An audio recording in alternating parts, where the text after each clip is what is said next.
Me llamo Harold Stanley y tengo 82 años. He pasado la mayor parte de mi vida en la misma casa de ladrillo a las afueras de Pittsburgh, donde los pájaros aún anidan en los aleros y los arces de la entrada se tiñen de un ámbar brillante cada octubre. Esta casa es más vieja que mi nieto menor. La construyeron con manos que dolían por la noche y rodillas que se agarrotaban con el frío, tabla a tabla a lo largo de 4 décadas de matrimonio. Cuando camino por sus habitaciones, aún puedo oír los ecos de mi difunta esposa, Dorothy. Su voz zumbando sobre el sonido de la lavadora, su risa desde la cocina, cuando algo se quemó e intentó culpar al horno. Falleció hace 7 años, en pleno invierno, una mañana en la que el aire estaba tan quieto, que recuerdo haber pensado que incluso el mundo se había detenido para reconocer el fin de algo sagrado. Dijeron que era su corazón. Simplemente se había detenido, como si también él finalmente se hubiera cansado. Desde entonces, el silencio en esta casa se ha asentado como el polvo, silencioso y persistente.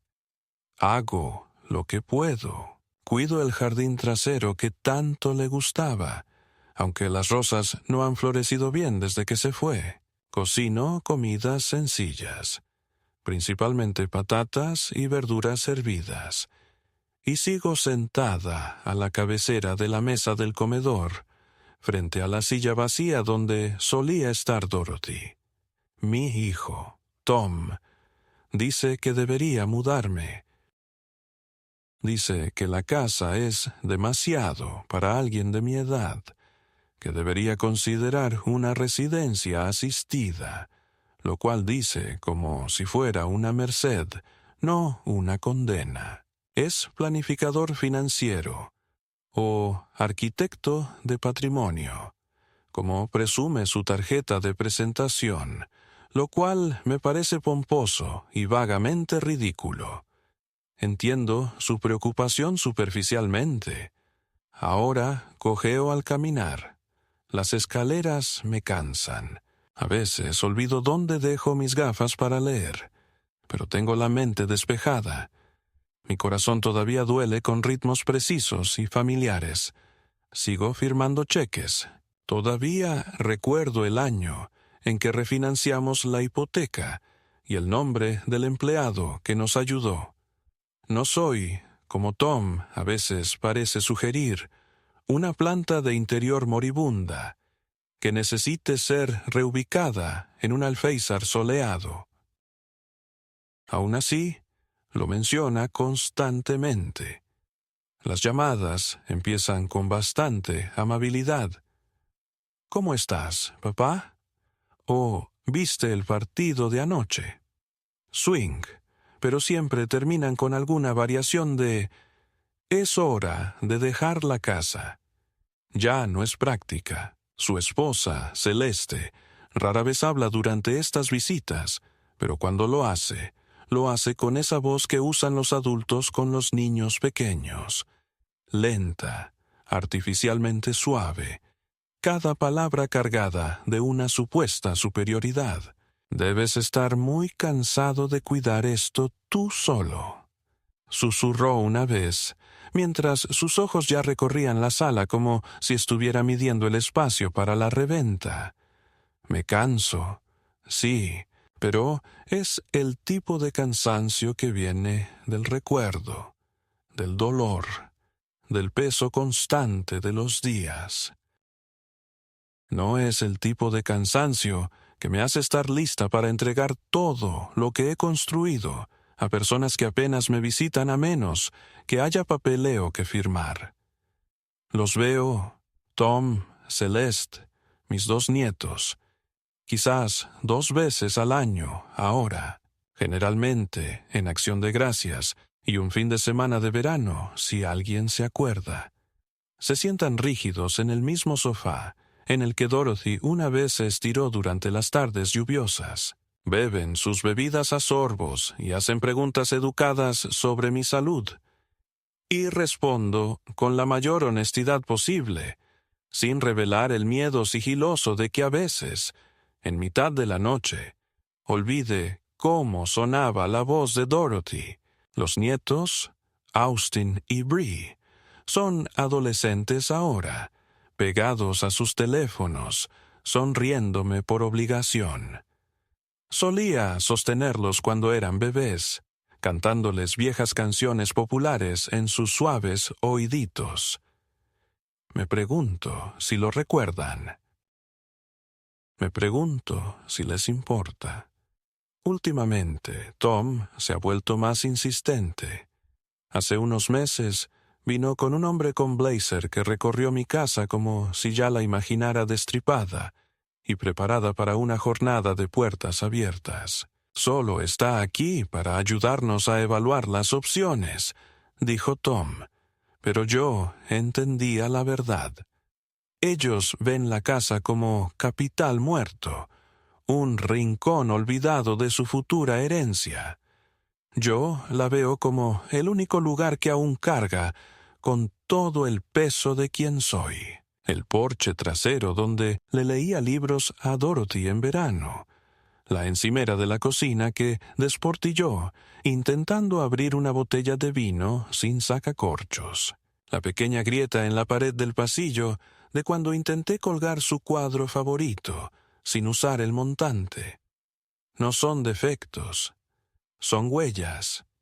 Son recordatorios de que vivimos aquí plenamente y sin disculparnos. Después de esa visita, empecé a cerrar la puerta principal con llave incluso cuando estaba en casa. Empecé a guardar copias de todos mis documentos en un armario con llave y a anotar las llamadas telefónicas en una libretita roja por si acaso. No soy paranoica. Estoy preparada. He visto suficientes familias destrozadas por el dinero como para saber lo rápido que se pudre el amor cuando hay bienes en juego. Nunca pensé que pasaría en la mía. Pero claro, nunca pensé que mi hijo me miraría a los ojos y me diría: «Papá, ya no necesitas esta casa, ¿verdad?».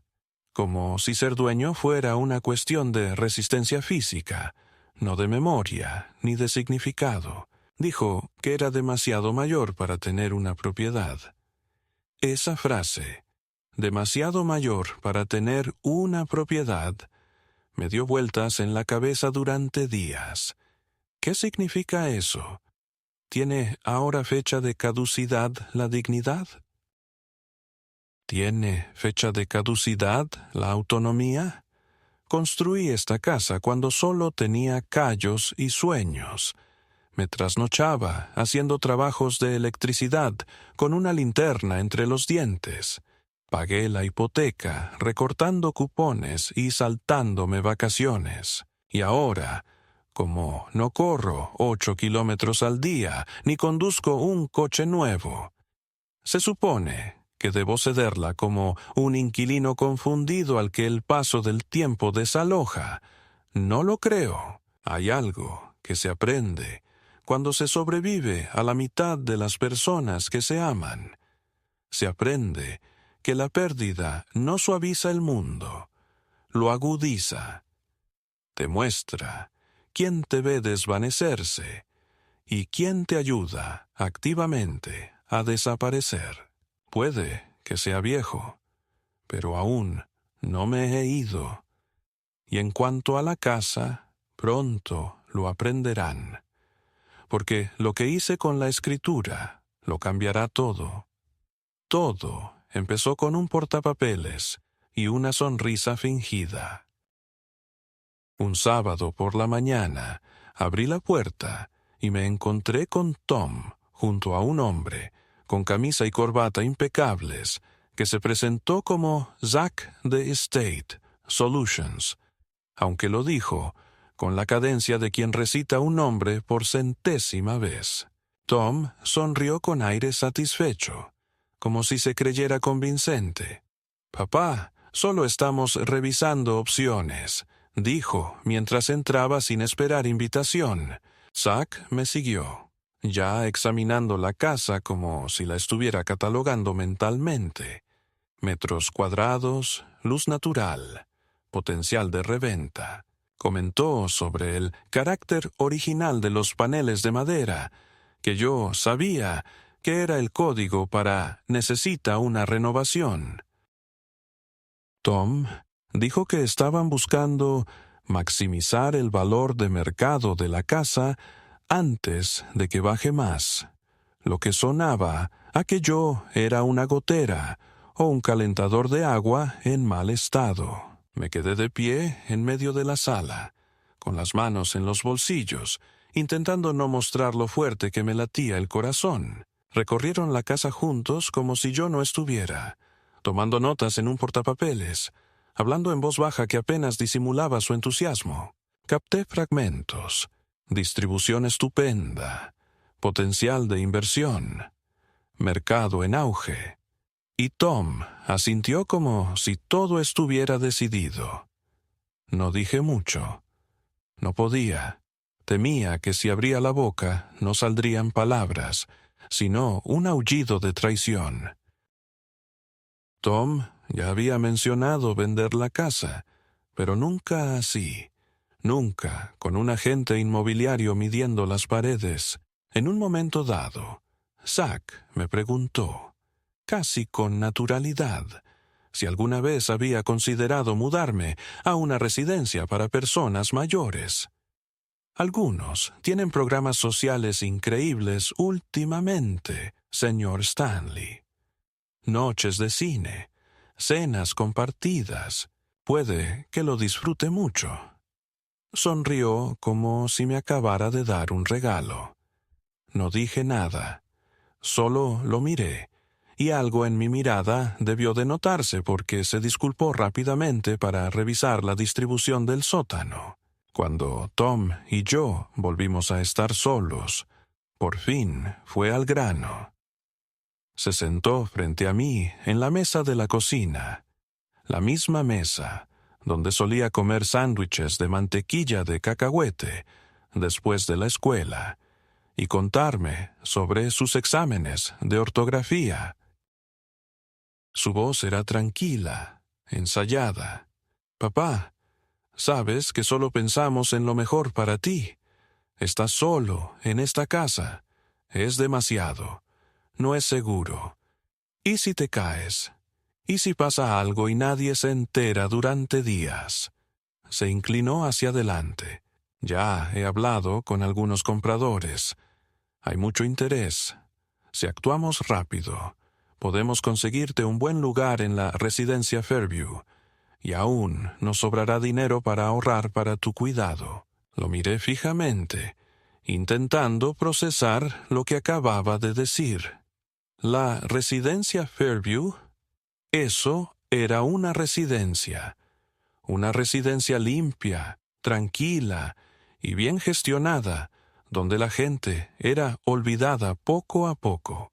Siguió hablando, ahora más rápido, como quien sabía que tenía que decirlo todo antes de que pudiera detenerlo. Mira, ya he preparado parte del papeleo. Es todo estándar. Solo la transferencia de propiedad y el poder notarial temporal para que yo pueda encargarme de los detalles. Es más fácil si firmo por ti mientras acertamos con el tiempo. No tendrías que lidiar con dolores de cabeza. Nos encargaríamos de todo. Y entonces sacó un sobre Manila. Así sin más. Lo deslizó sobre la mesa como si fuera una tarjeta de cumpleaños. Si quieres, podemos revisarlo juntos. Puedes tomarte unos días para pensarlo. Sin presión. No toqué el sobre. Solo lo miré. Recuerdo haber pensado en lo pesado que de repente se sintió en la habitación. Cómo esos papeles, dijeran lo que dijeran, cargaban con el peso de todo lo que Dorothy y yo habíamos construido. No solo una casa, sino una vida, un hogar, donde criamos a un hijo que ahora estaba sentado frente a mí, hablando en el lenguaje de las transacciones. Le dije que lo pensaría. Sonrió y dijo que estaba bien, que estaba orgulloso de mí por ser de mente abierta, y se fue, tarareando mientras salía por la puerta. Pero en el momento en que se cerró detrás de él, recogí el sobre, fui a la cocina y lo metí en el congelador detrás de la bolsa de guisantes congelados. No lo quería cerca de mí. No quería su presencia en mi casa. Me quedé allí un largo rato, con las manos temblorosas, mirando esa puerta. Entonces me di cuenta de lo que había cambiado. Tom ya no preguntaba. Estaba asumiendo. Ya lo había decidido. Esa noche no pude dormir. Veía la cara de Dorothy en el pasillo y oía su voz en el jardín. Ella habría sabido qué hacer. Siempre tenía una claridad que a mí me faltaba con las personas. Solía decir, Tom tiene tu ambición, pero ninguno de tus miedos. Eso es peligroso. No lo entendía entonces. Ahora sí. No intentaba ayudarme. Intentaba eliminar un obstáculo. Ya no era una persona para él. Era una complicación en una ecuación financiera. Era la partida que se interponía entre él y un evento de liquidez. Al día siguiente, llamé a un viejo amigo, Alan Becker, un abogado jubilado que me había ayudado con el testamento de Dorothy. Le pregunté si tenía tiempo para un café. Al llegar al restaurante, levantó la vista de su crucigrama y vio algo en mi cara que lo hizo doblar el papel al instante. ¿Qué pasa, Harold? Component placement. Deslicé el sobre por la mesa. Lo abrió, frunciendo el ceño, mientras leía la densa jerga legal. Después de unos 10 minutos, se recostó y exhaló con fuerza. Dios mío. Logró. Está intentando que firmes una transferencia completa de propiedad y un poder notarial duradero de una sola vez. Si firmas esto, podría vender la casa sin preguntarte, quedarse con el dinero y trasladarte legalmente a una residencia sin tu consentimiento. Lo miré fijamente. Y no tendrías ningún recurso legal, añadió, porque lo habrías perdido todo. Sentí que algo se rompía en mi interior. No dolor, ni tristeza, algo más frío, una ruptura. ¿Qué puedo hacer? Zrenia, pregunté. Alan me miró un buen rato. Primero, no firmes nada. Segundo, necesitas establecer algunas protecciones. ¿Has considerado crear un fideicomiso? Uno que mantenga la casa a tu nombre con condiciones específicas de transferencia después de tu muerte. Negué con la cabeza. Hagámoslo, dijo, sacando un bolígrafo. Y Harold, no le digas nada a Tom, que siga pensando que eres el viejo que no lee la letra pequeña. Ese fue el momento en que todo cambió. Pasé de ser la presa a preparar mi defensa. Protegería lo que era mío, no por rencor ni por venganza, sino por principios. No iba a dejar que mi hijo vendiera mi vida como si fuera un mueble usado. No iba a permitir que convirtiera el último capítulo de mi historia en una transacción. Creyó que podía acorralarme con documentos legales y amenazas suaves. No se dio cuenta de que ser viejo no significa ser impotente. Significa ser paciente. Y los hombres pacientes, cuando se les presiona, pueden volverse precisos. Llegué a casa esa tarde y saqué el sobre del congelador. Le prendí fuego en la parrilla del patio. Lo vi convertirse en cenizas y sentí una especie de paz en el pecho. Tom Pensaba que era demasiado mayor para tener propiedades, pero pronto descubriría que aún era lo suficientemente inteligente como para reescribir el final. Y cuando llegara el momento, no sería yo firmando papeles confundida. Sería él, mirando una escritura que no sabía que había alterado. Durante las siguientes semanas, interpreté el papel que Tom esperaba de mí. Respondí a sus llamadas con educada confusión. Le permití que me recordara las citas médicas a las que nunca había faltado. Escuché pacientemente mientras repetía anécdotas sobre mis olvidos, como si fueran leyendas familiares en lugar de invenciones. Le dejé creer que me estaba controlando, guiándome con delicadeza hacia lo que él imaginaba una conclusión piadosa. La venta de la casa, la cesión de bienes, la entrega ordenada de la autonomía. Pero mientras él hablaba, yo escuchaba. Mientras él asumía, yo observaba. Hay cierto poder en ser subestimado. Es algo que se gana lenta y dolorosamente, durante décadas, hasta que incluso tus propios hijos creen que te has ablandado. Lo que no ven es la claridad que se cuela cuando ya no te distraen la ambición ni la aprobación. Empiezas a notar cosas que ellos suponen que no notarás. Miradas intercambiadas, lapsus linguae, documentos dejados el tiempo justo para ser leídos. Una tarde, se presentó inesperadamente y dijo que tenía algo que consultarme rápidamente. Se sentó a la mesa de la cocina con el portátil abierto, tecleando y escribiendo con esa impaciencia suya. Y luego giró la pantalla hacia mí. He preparado una versión simplificada, dijo. No hay prisa, solo quiero que le eches un vistazo. Era otro documento legal, más pulido, más aséptico. Revisé las primeras líneas y vi las palabras cesión de título y autorización irrevocable. Siguió hablando mientras yo leía, explicando que había hablado con un notario, que podía venir solo para poner las cosas en marcha.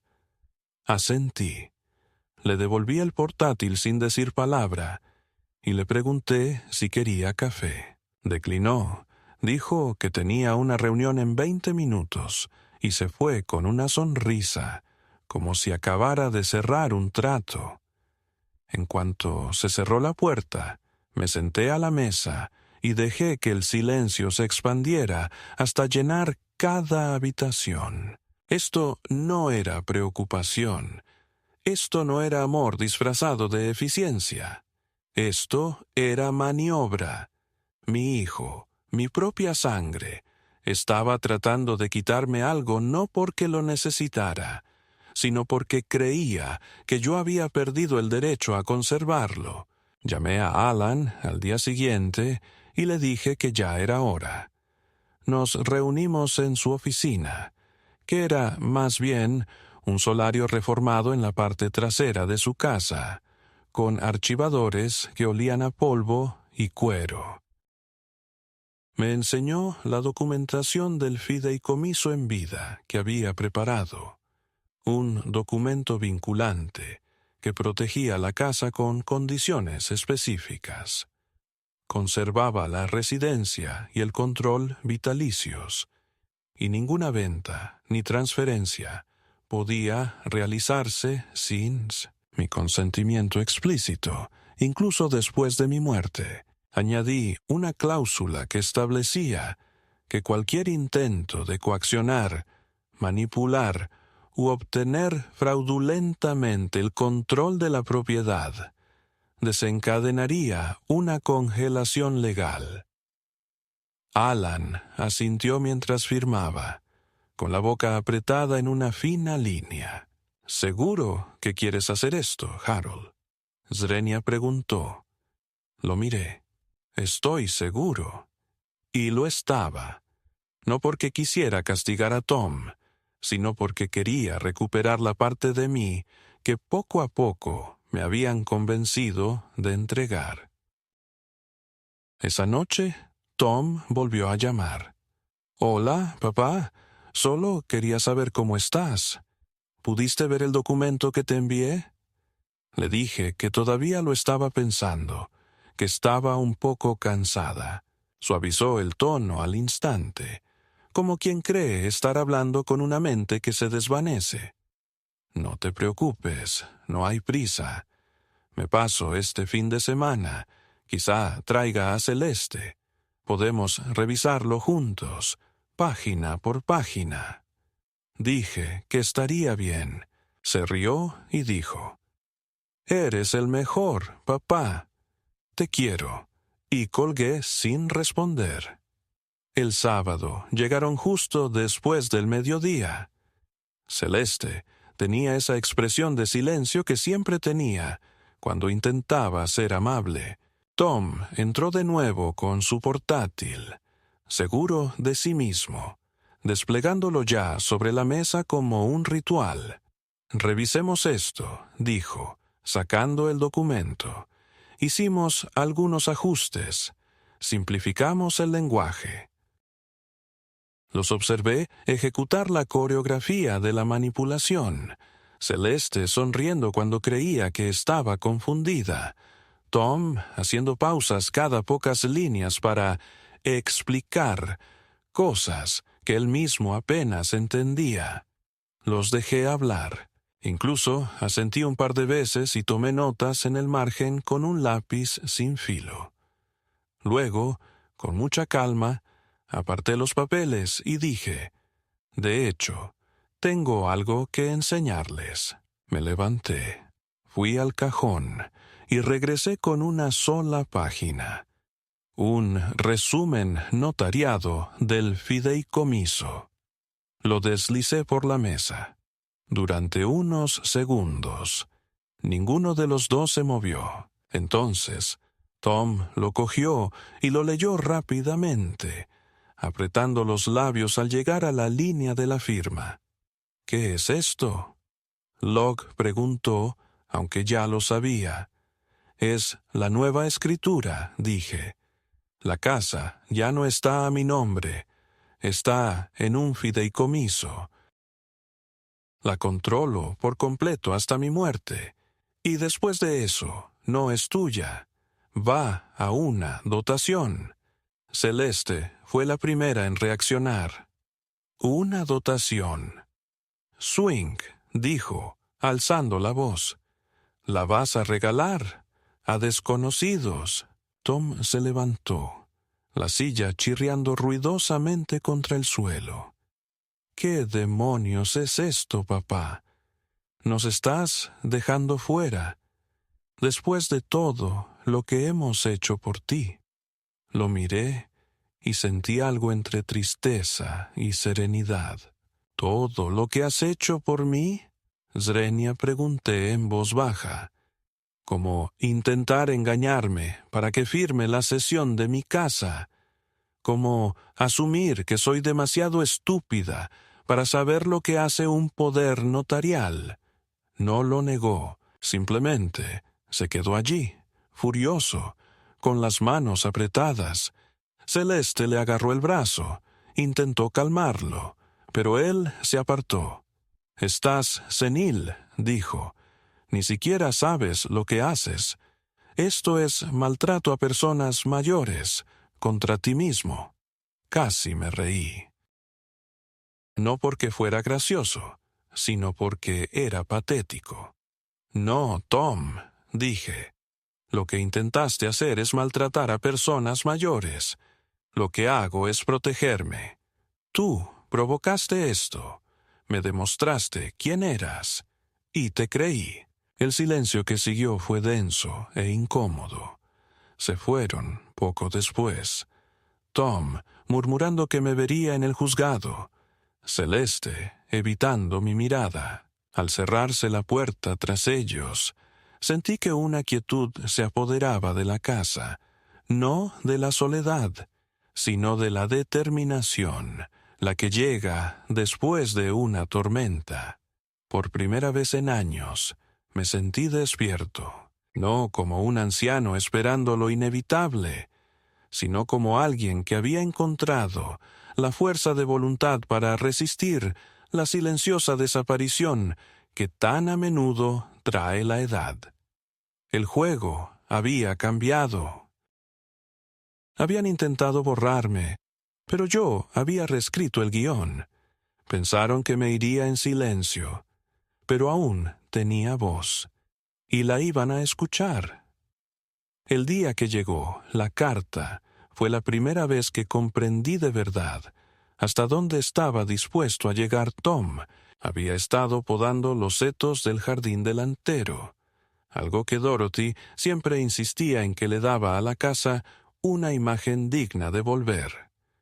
Cuando vi el sobre que sobresalía del buzón, grueso, de aspecto oficial, con un remitente que no reconocí, no era de un banco, ni de un amigo, ni de una organización benéfica. Era del juzgado del condado, y mi nombre estaba impreso en el anverso con esa fuente fría y mecánica que siempre parece anunciar malas noticias.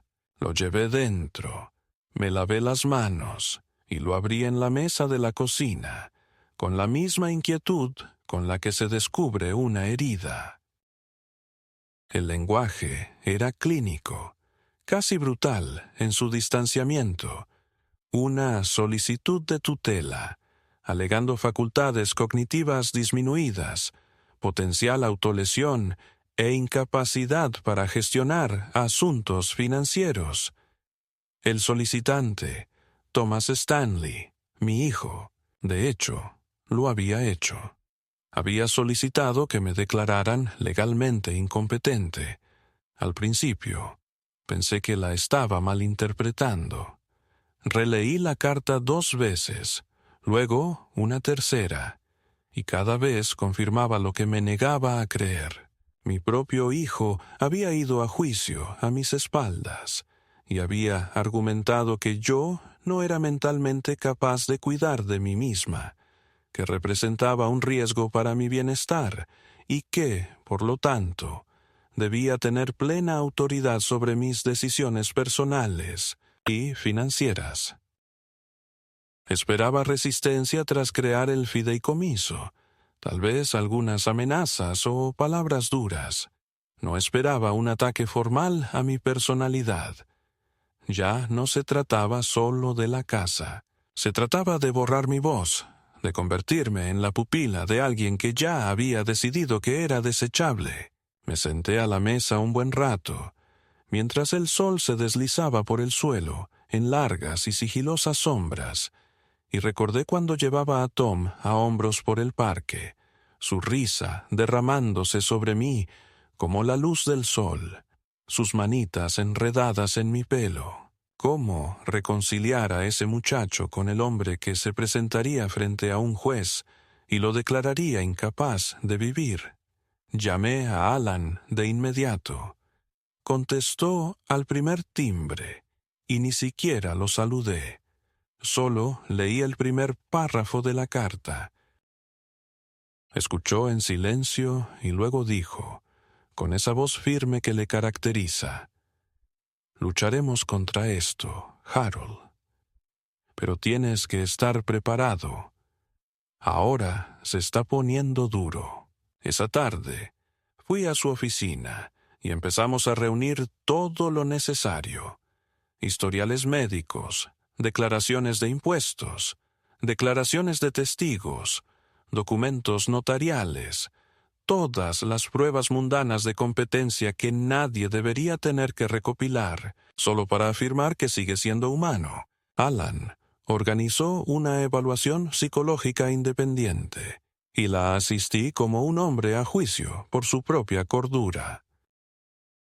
Respondí a todas las preguntas, repetí todos los patrones, completé cada prueba no con nerviosismo, sino con la rabia ardiendo bajo mi serenidad.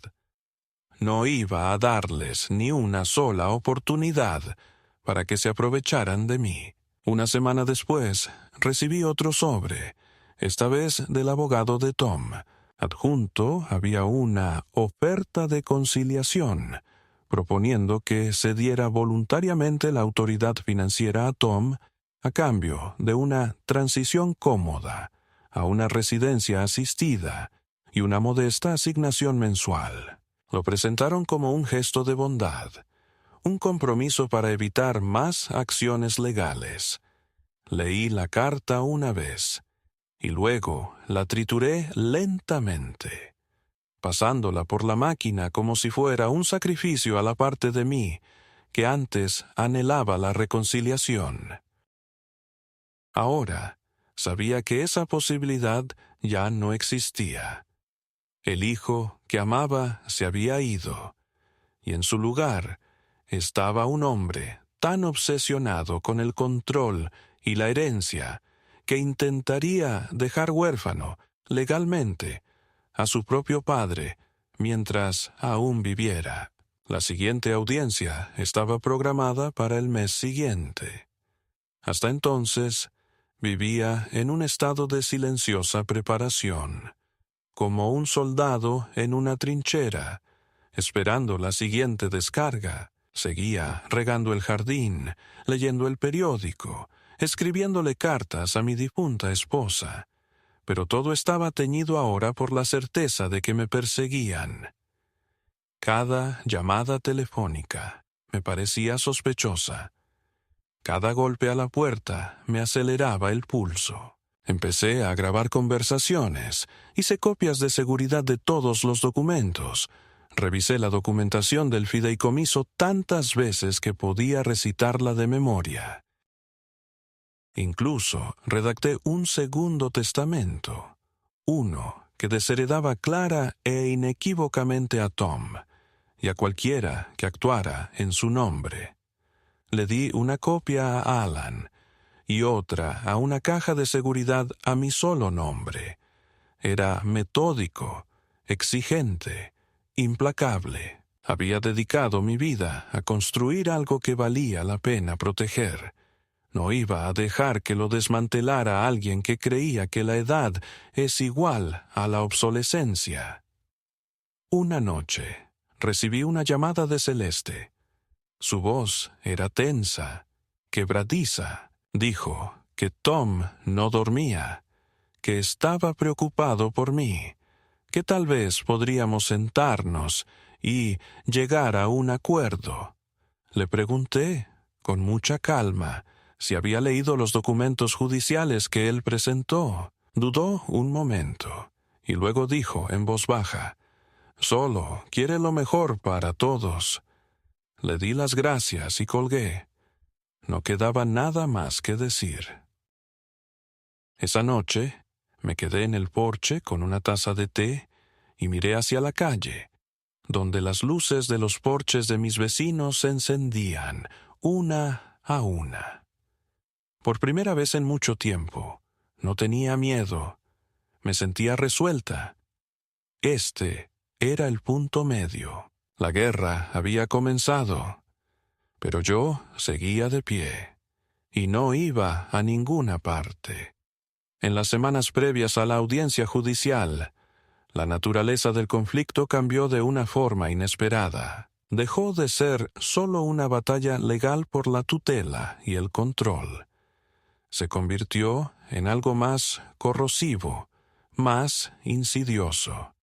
Una campaña psicológica diseñada para agotarme, para aislarme de cualquier atisbo de estabilidad que me quedara.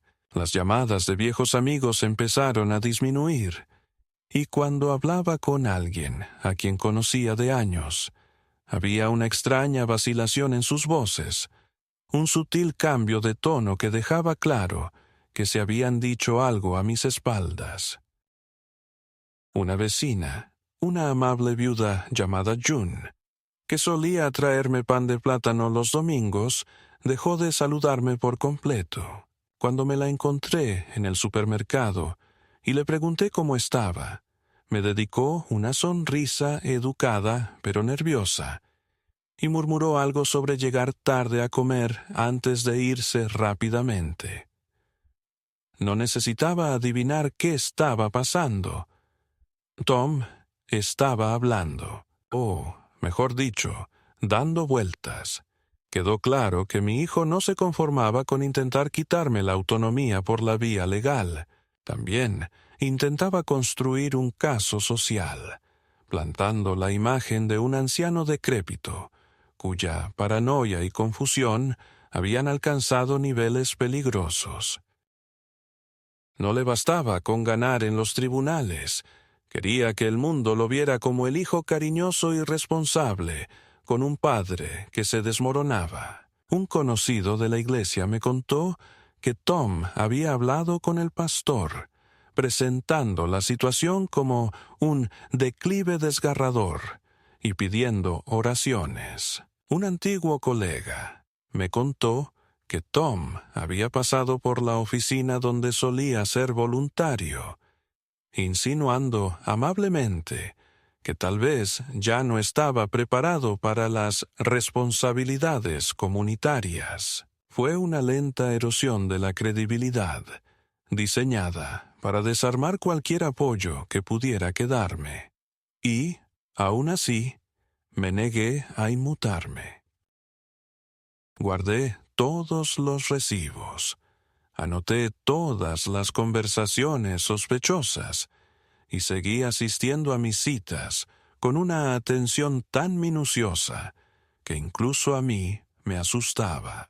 Cuando el psicólogo de oficio vino a evaluarme, le ofrecí café, lo guié por mi casa y le entregué una carpeta con documentos que detallaban la cronología de las gestiones de Tom, con anotaciones, correos electrónicos y asesoría legal de Alan. El hombre parpadeó ante la minuciosidad.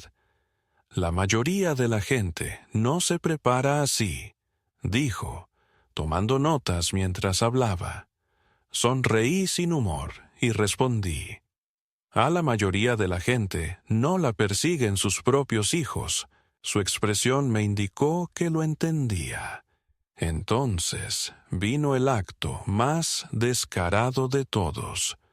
Una noche, volví a casa del supermercado y encontré la cerradura de mi puerta principal forzada. No estaba rota ni forzada, nada obvio, pero la llave no encajaba como antes. Tuve que sacudirla, forzarla, girarla con más fuerza de la habitual. Cuando finalmente entré, noté diferencias sutiles, una silla movida, un armario ligeramente entreabierto, el cajón donde guardaba mi chequera abierto media pulgada. Ningún robo evidente, ningún vandalismo, solo lo suficiente para sugerir que alguien había estado allí. Revisé cada habitación, cada armario, cada rincón. No había faltado nada, pero algo había sido tocado. El aire en la casa estaba mal, como una respiración contenida demasiado tiempo. Llamé a Alan inmediatamente. «Cambia las cerraduras», dijo. «Ahora, no esperes». Lo hice esa noche, contratando a un cerrajero de emergencia que llegó a las 11 y trabajó hasta la 1 de la mañana. Mientras él perforaba y reparaba, yo estaba sentado junto a la puerta, con un bate de béisbol, sintiéndome como un hombre que acababa de escapar de ser enterrado vivo. A la mañana siguiente, Alan llamó con noticias. «Hay un avance», dijo. Tom presentó una petición complementaria, alegando que te han visto vagando por las calles de noche en bata, murmurando para sí mismo. Me reí tanto que casi se me cae el teléfono. «¿Tenemos pruebas de eso?», Zrenia pregunté.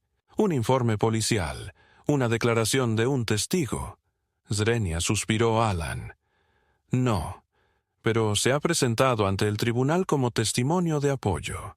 Son rumores, pero perjudiciales si se creen. Mi sonrisa se desvaneció. Entonces me di cuenta de que Tom no necesitaba demostrar nada definitivamente.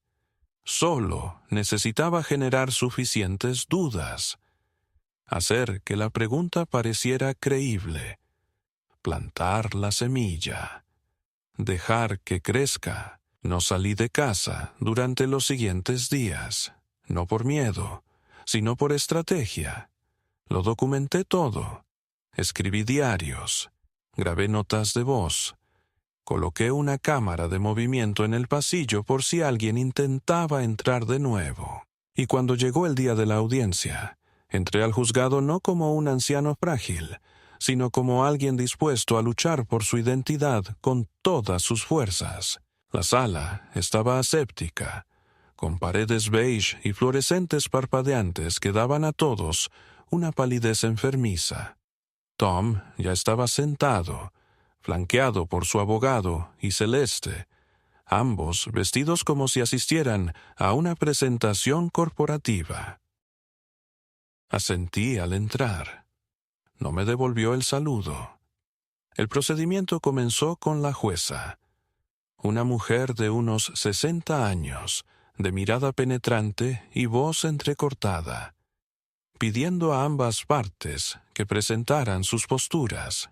El abogado de Tom intervino primero, describiendo la imagen de un hijo preocupado que veía a su padre decaer rápidamente. Historias de hornillas olvidadas, medicamentos extraviados, llamadas telefónicas incoherentes y deambulaciones nocturnas. El señor Stanley se ha vuelto cada vez más errático, dijo la abogada con voz suave y solemne. Esta petición no se trata de control, sino de seguridad. Luego se sentó, visiblemente satisfecho con su actuación. Alan se puso de pie y respondió con precisión, presentando historiales médicos del último año, evaluaciones psicológicas, cartas notariadas de 2 médicos y un testimonio de mi asesor financiero, quien confirmó que yo gestionaba mis propios asuntos con competencia. Finalmente, el juez se dirigió a mí. Me puse de pie, despacio, pero con paso firme, y carraspeé. Su señoría, dije, mi hijo cree que la edad es un diagnóstico, que envejecer significa renunciar a la libertad de elección, pero la edad no es incompetencia. La edad es acumulación, de conocimiento, de cautela, de memoria. Sí, olvido cosas, igual que los jóvenes. Sí, voy despacio, igual que cualquiera con suficiente experiencia. Pero no estoy roto. No soy un pupilo. Soy un hombre que ha vivido, que ha trabajado, que ha amado. Y no me despedirán mientras siga en pie. La sala quedó en silencio. Incluso Tom pareció momentáneamente aturdido. La jueza me hizo algunas preguntas. Respondí con claridad y seguridad. Sabía la fecha, el presidente, el valor de mis bienes y los detalles de mi patrimonio. Mencioné el fideicomiso, la transferencia de la escritura e incluso un correo electrónico del propio Tom. Al terminar, la jueza dijo que tomaría el asunto en consideración y emitiría una decisión en una semana. Le di las gracias, recogí mis papeles y salí de la sala sin mirar atrás. 2 días después, el tribunal falló a mi favor. La petición fue denegada, alegando pruebas insuficientes de deterioro cognitivo y documentación clara de función independiente. Se ordenó a Tom que cesara todos sus intentos de ejercer como tutor, sin la aprobación judicial.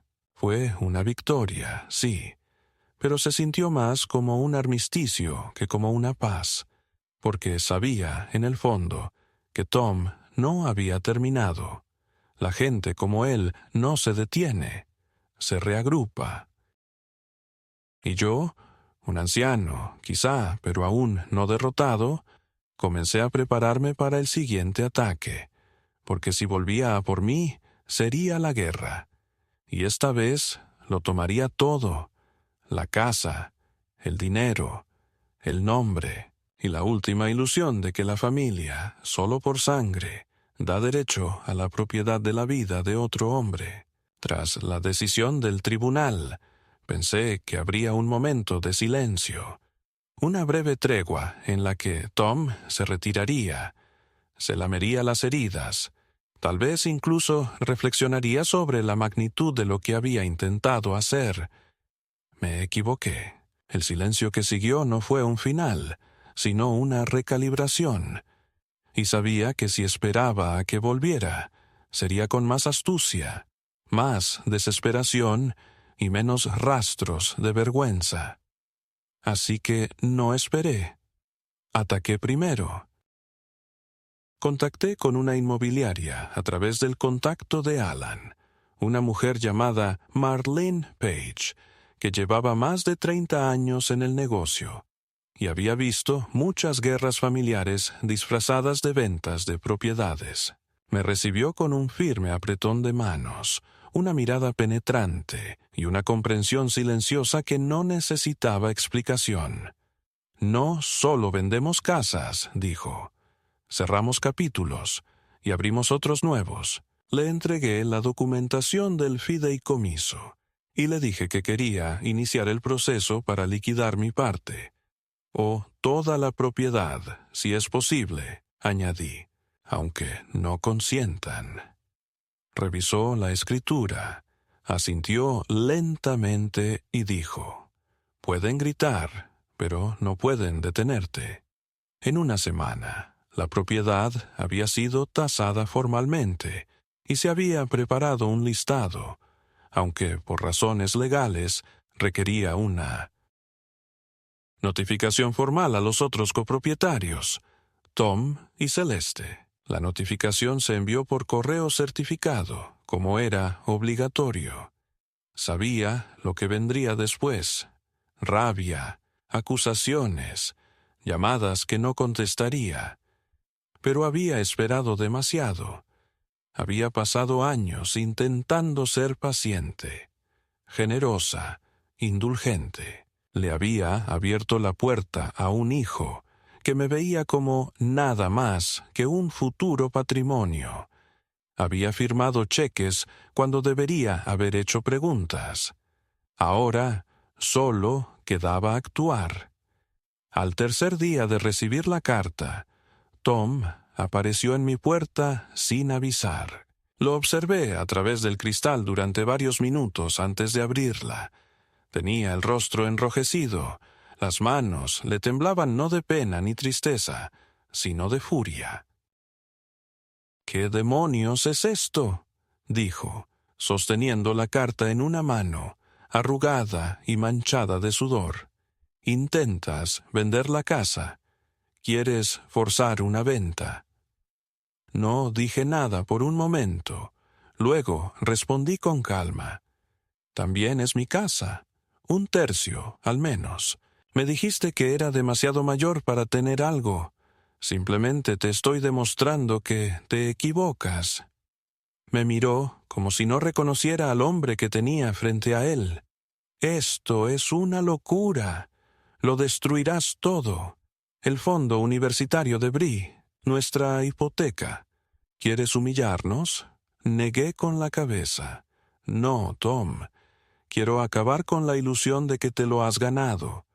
Esa casa se compró con mi dinero, mi nombre en el préstamo, y promesas que nunca quisiste cumplir. Esperé años para que me trataras como a un familiar. Ahora me conformaré con que me trates como a un igual legal». Dio un paso adelante, invadiendo el umbral. «No sabes lo que haces», siseó. «Te arrepentirás de esto». Retrocedí, no por miedo, sino por asco. «Lamento haber confiado en ti. Es lo único que lamento». Cerré la puerta despacio, con suavidad, no con la fuerza de la ira, sino con la firmeza de un hombre que ya no consideraba lo de afuera como asunto suyo. Al día siguiente, su abogado llamó a Marlene, intentando amenazar, luego retrasar, luego suplicar. Ella lo remitió a los documentos, el fideicomiso, la sentencia judicial. 2 semanas después, aún no habían dado su consentimiento, así que Marlene inició un proceso legal para una partición y venta forzosa. Sabía que llevaría tiempo, pero ese tiempo era mío ahora. Mientras tanto, seguí adelante con otro paso del plan que había alimentado en silencio durante meses.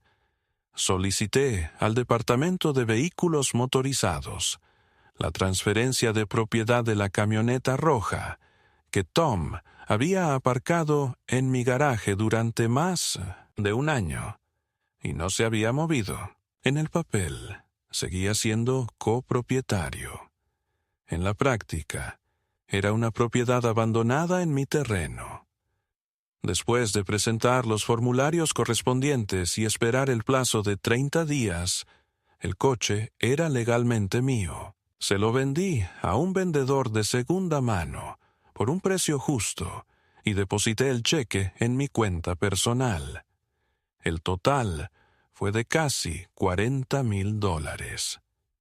Nada mal para algo que Tom probablemente había olvidado que existía.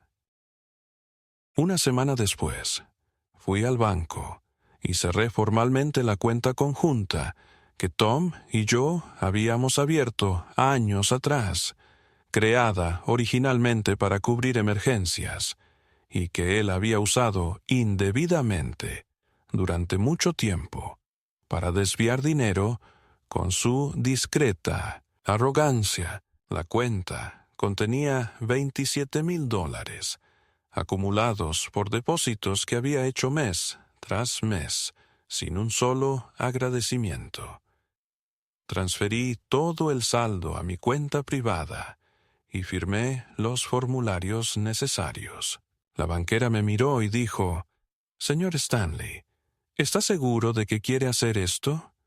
Una vez cerrada, no puede reabrirla». La miré a los ojos y le dije: «Ese capítulo ya está cerrado. Ahora lo estoy haciendo oficial». Pero el verdadero clímax llegó cuando Marlene me llamó para decirme que había encontrado un comprador para la casa. Uno con muchas ganas, que ofreció una cantidad superior al valor estimado de mercado y que estaba dispuesto a proceder, incluso con la demanda de partición aún pendiente. «Quieren cerrar en 45 días», dijo. «Podemos seguir adelante a menos que su hijo presente una orden judicial». Le dije que procediera. Al día siguiente, el abogado de Tom intentó precisamente eso: presentar una reclamación de última hora, alegando mi incapacidad mental para vender la propiedad. Era un eco desesperado de la petición de tutela, ya resuelta y desestimada. Marlene envió al juez el fallo anterior, las evaluaciones psicológicas y una transcripción de la audiencia anterior. El juez denegó la orden judicial en cuestión de horas, y ese fue el momento en que todo se desmoronó. Tom me llamó. Por primera vez en semanas, su voz no sonaba enfadada, sino desesperada. «Papá, por favor», dijo. «Podemos arreglar esto. Simplemente detén la venta. Danos una oportunidad. No lo arruines todo». Escuché en silencio. Entonces pregunté: «¿Qué estoy arruinando exactamente, Tom?»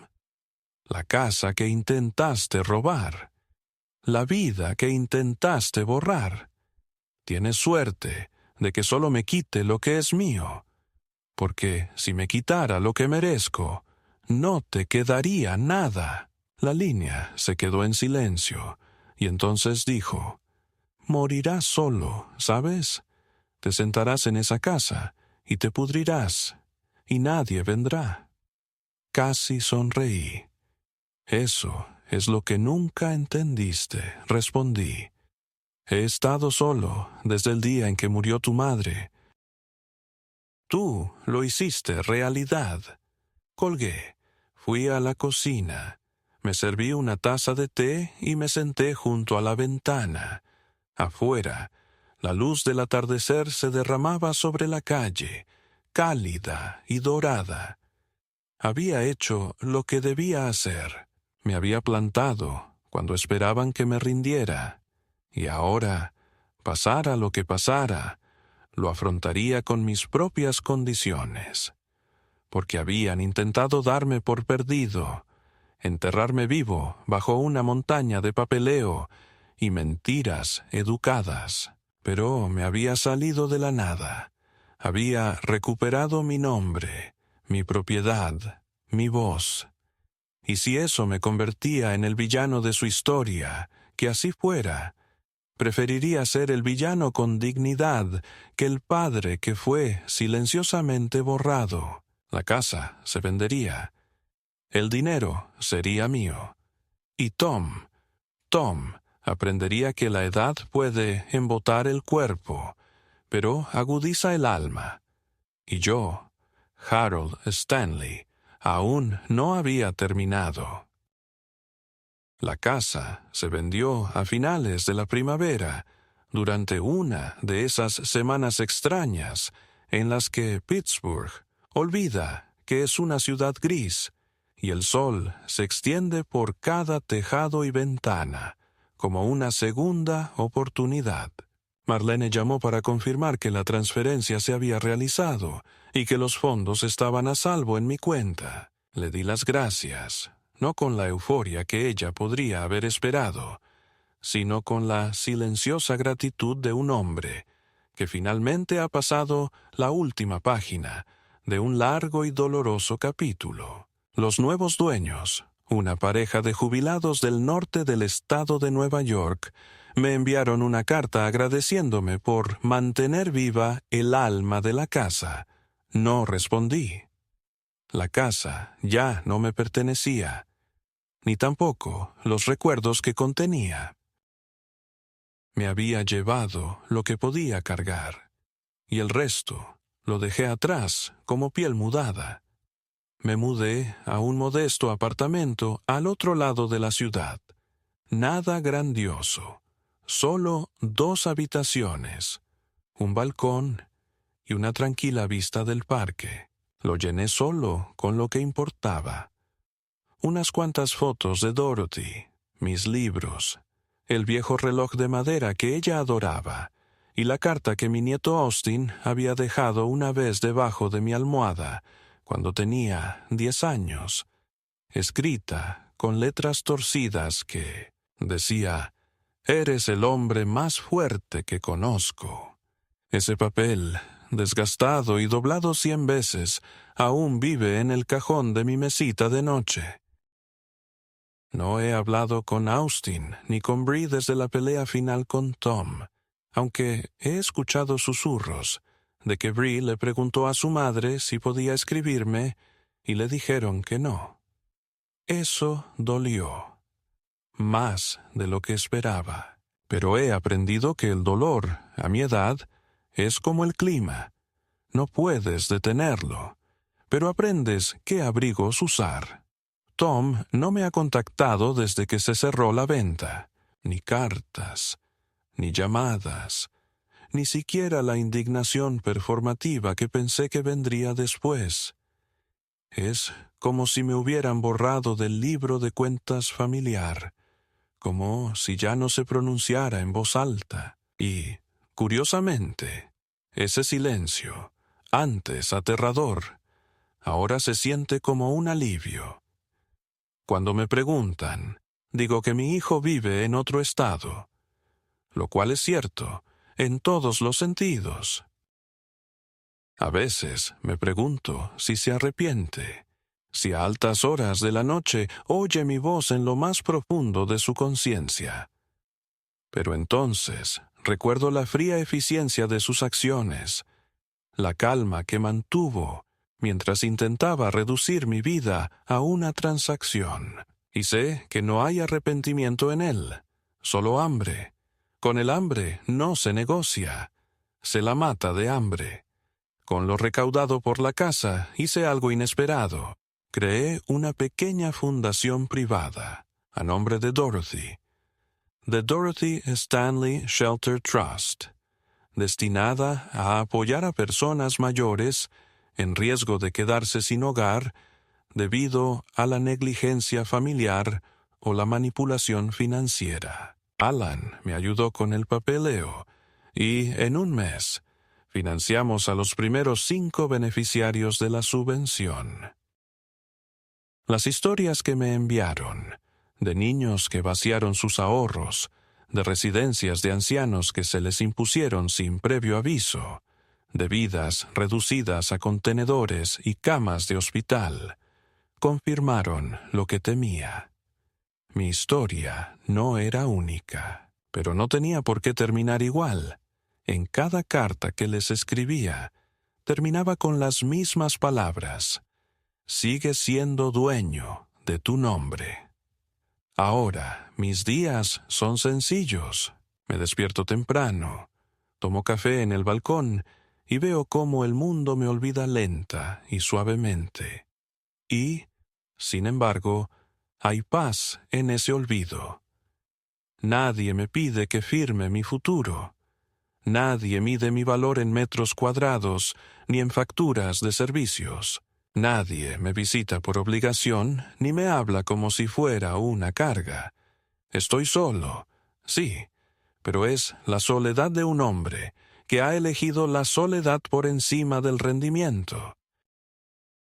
A veces, por las noches, me siento con la carta que Austin escribió y susurro las palabras en voz alta, dejándolas flotar en el aire como una oración. Eres el hombre más fuerte que conozco. Y las creo, no porque haya ganado en el tribunal, ni porque haya superado en maniobras a mi hijo, sino porque recordé, cuando más importaba, que la fuerza no es ruido, es rechazo. Rechazo a desaparecer en silencio. No sé qué pasará cuando muera. He escrito mis deseos con claridad. Nada de funerales. Nada de elogios de quienes me olvidaron cuando aún respiraba. Mis cenizas serán esparcidas en el jardín de un refugio que ayudé a construir. Eso será suficiente. He hecho las paces con la historia. He grabado mi nombre de nuevo en el mundo. Y si algún día Austin o Bree encuentran la verdad, si alguna vez leen lo que realmente sucedió, espero que entiendan no la guerra, sino su razón. Espero que sepan que no luché para ganar, luché para quedarme, porque nadie, ni siquiera tu propio hijo, tiene derecho a borrarte antes de que desaparezcas,